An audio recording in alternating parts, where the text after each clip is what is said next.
or die.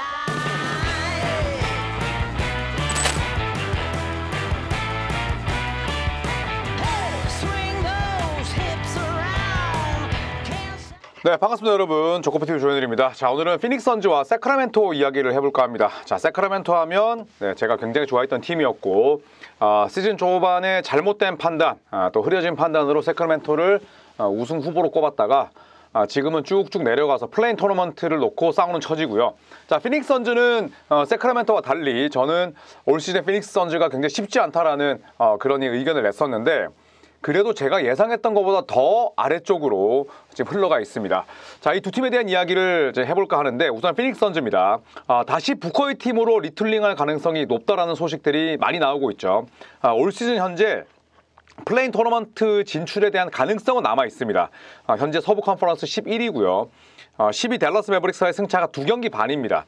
현재 댈러스 매버릭스가 부상자가 워낙 많기 때문에 자, 피닉스 입장에서도 충분히 해볼 만은 하지만 본인들의 경기력 자체가 좋지 않아요. 최근 10경기 3승 7패, 30승 36패, 5할 승률에 마이너스 6이나 지금 아래쪽으로 처져 있습니다. 자, 그러다 보니까 올 시즌 피닉스보다는 다음 시즌 피닉스 혹은 2025년 오프시즌에 대한 이야기들이 많이 나오고 있죠. 자, 2025년 여름 케빈 듀란트의 이적은 기정사실입니다. 일단은 듀란트가 이번 트레이드 데드라인 때 피닉스가 본인을 트레이드 블락에 올려놓은 것 자체를 굉장히 기분 나빠했었고, 그러니까 듀란트는 또 상당히 좀 감성적이면서도 좀 감정적이죠. 여기에 대해서 여과 없이 불만을 드러냈습니다. 그리고 피닉스 입장에서도 지금 이대로 가면 팀 완전 망하거든요.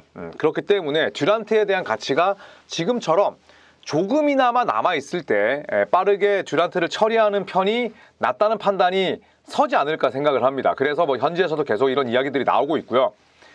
피닉스 선즈는 듀란트가 원하는 팀을 찾기 위해서 노력할 것이다. 이 말인 즉슨 듀란트의 가치를 가장 좀 합리적이면서도 높게 매기는 팀에게 팔겠다. 그런 팀과 대화를 하겠다라는 뜻과도 풀이가 될 수 있죠. 5개 팀 전후로 듀란트에 대한 관심이 있다고 하는데, 데빈 부커에 대한 트레이드 루머가 나오기도 했습니다. 특히나 부커가 트레이드를 요청할 것이다. 그리고 오랫동안 부커를 지켜봐온 휴스턴 로켓츠가 부커를 데려오기 위해서 노력할 것이다. 뭐 이런 보도가 있었는데, 피닉스 선즈는 데빈 부커를 트레이드하기보다는 부커를 중심으로 대대적인 개편을 가할 것이다. 아직 이런 입장이라고 합니다. 그리고 휴스턴으로부터 자체 픽을 회수하기보다는 부커 위주로 리툴링을 할 계획이다. 피닉스 선즈 소식에 정통한 감보가 이야기를 한 거예요. 감보라는 사람이. 자, 그렇기 때문에 뭐 일부러 지는 일은 없을 것이고 끝까지 최선을 다하면서 부커 위주로 리툴링을 할 거다. 그러면 부커 위주로 어떻게 리툴링을 할 건데? 라는 질문에는 답이 딱 하나예요. 듀란트 트레이드. 브래들리 빌을 내보내야죠. 못 내보내죠. 트레이드 거부권이 있으니까. 그리고 이 브래들리 빌이 굉장히 가정적인데, 빌의 부인 또 빌의 아들이 피닉스를 굉장히 좋아한다고 합니다. 살기 너무 좋죠. 피닉스 태양의 도시 아닙니까? 일조량 많죠. 그 다음에 또 피닉스가 계획 도시예요. 굉장히 뭐 도로나 이런 시설들이 잘 정비되어 있습니다.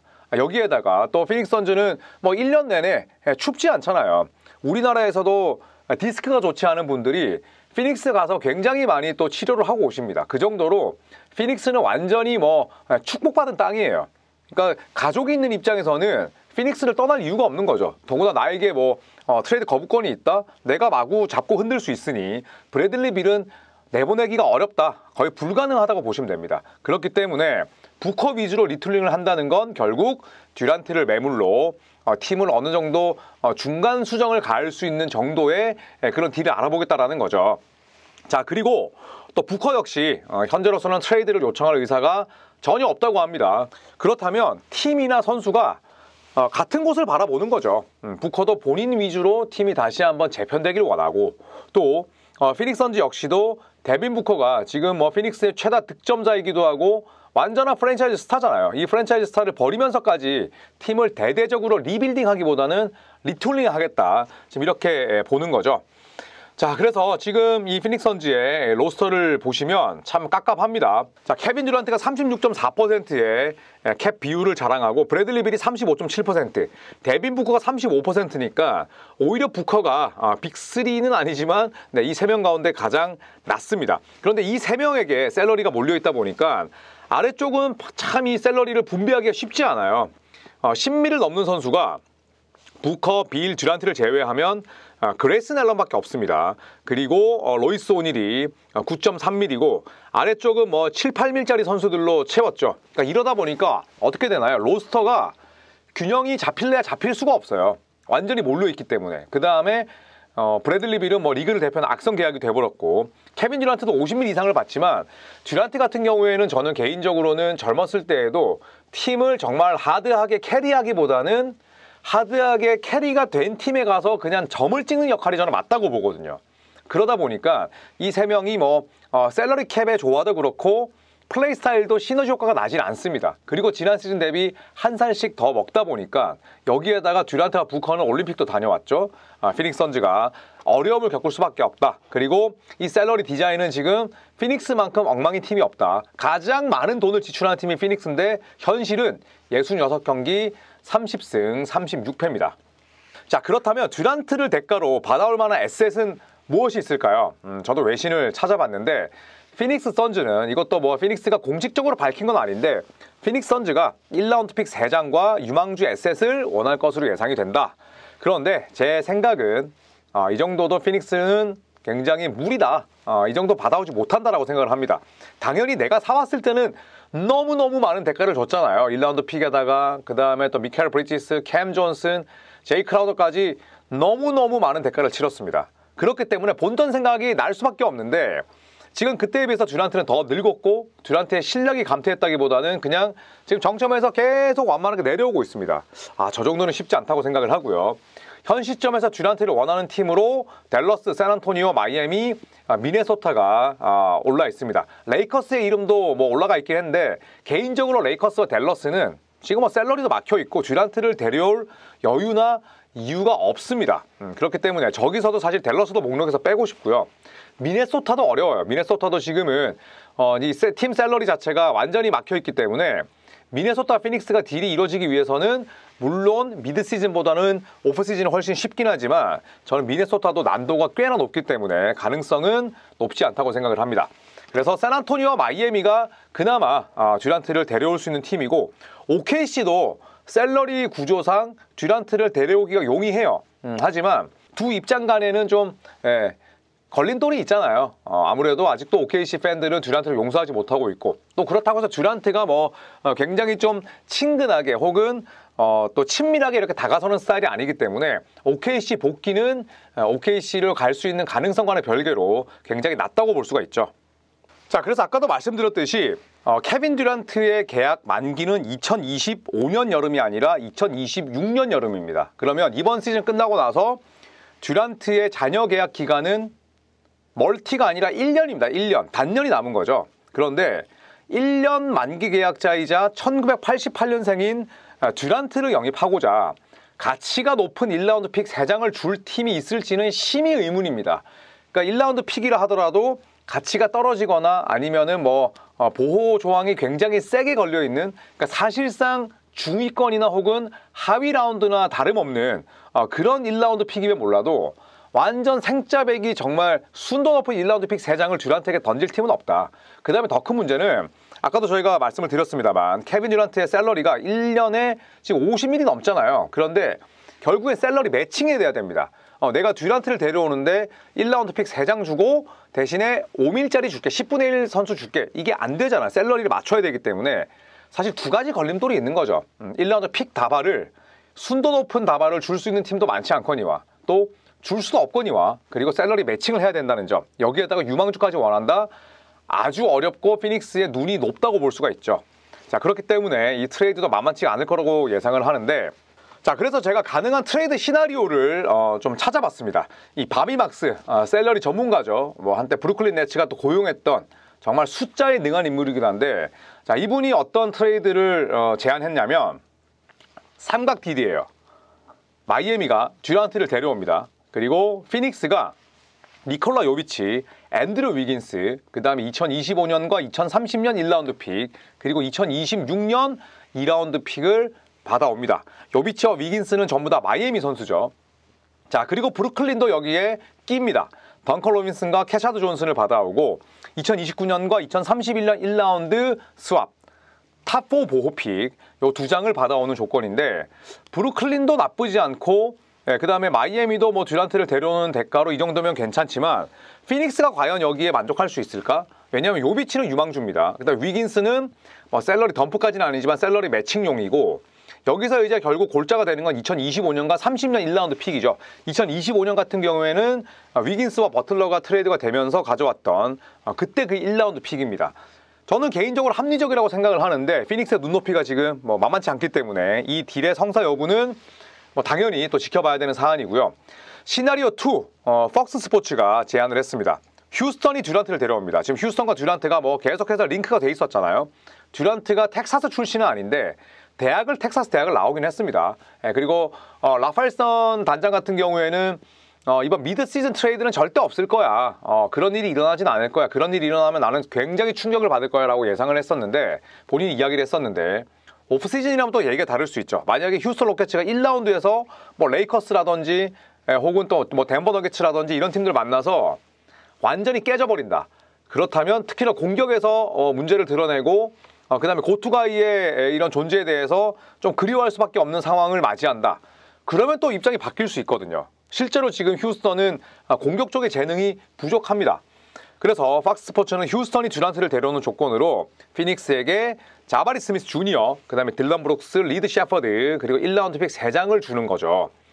제가 만약에 라파엘 스턴 휴스턴 단장이라면 안 합니다.